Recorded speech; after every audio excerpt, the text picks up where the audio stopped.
My parents named me Alma. When I was a child, my mother told me that before I was born, I had no name but I already had a story. She would rest her palm against her belly and say, "You are becoming." She did not say, "You are," because I was not yet anything fixed.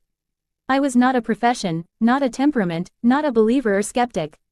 I was not kind or cruel, brave or timid. I was simply a possibility gathering breath. It has taken me many years to understand what she meant. This is a story about a person named Daniel, but it is also about you, and about the quiet architecture that holds a human being together.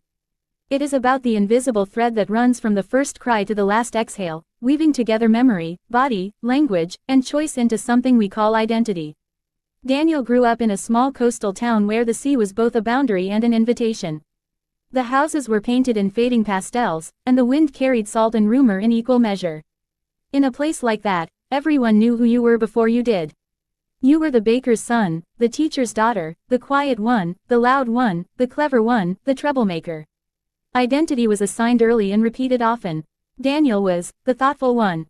He asked questions that adults found inconvenient. Why did the tide obey the moon? Why did people pray if they were not sure anyone listened? Why did his father look tired even on Sundays? Questions, like pebbles, filled his pockets. As he grew older, Daniel noticed something strange. The way people described him began to shape the way he described himself. When teachers praised his curiosity, he leaned into it. When classmates called him distant, he began to guard his feelings more carefully. Words became mirrors, and he studied himself in them. This is the first layer of human identity, reflection. We become aware of ourselves partly through the eyes of others.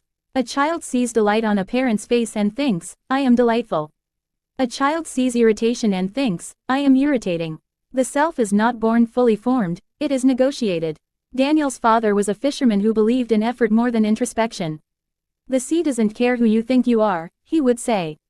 "It cares what you do." To him, identity was action. You were what your hands proved at the end of the day. Daniel tried to follow him onto the boat, tried to let the rhythm of nets and knots define him. But as the years passed, he realized that his father's truth was only partial. Yes, actions matter, but so do intentions, memories, and the stories we tell ourselves about why we act.